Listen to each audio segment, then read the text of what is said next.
Paigtingin sa Cebu City ang ordinansang nire-require ang mga kainan na isama sa menu ang pagbibenta ng half rice. At kapag lumabag dyan, pwedeng masuspinde ang business permit. Nasa frontline ng balitang yan si John Aroa. Para sa mga Pinoy, kanin is life. Kadalasang napapa-extra rice pa nga.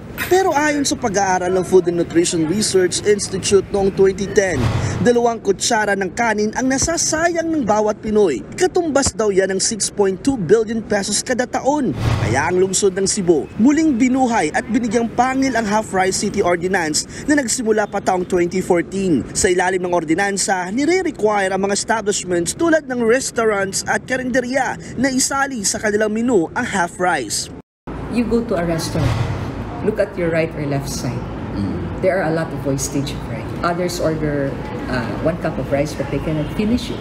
Important reason for that is to encourage the general consumers like you and me and the general public to be a responsible rice consumer.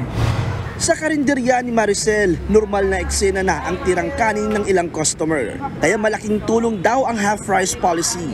Ayon ako sa ordinansa dahil nakakatipid tulad sa karinderya, maraming nasasayang na pagkain.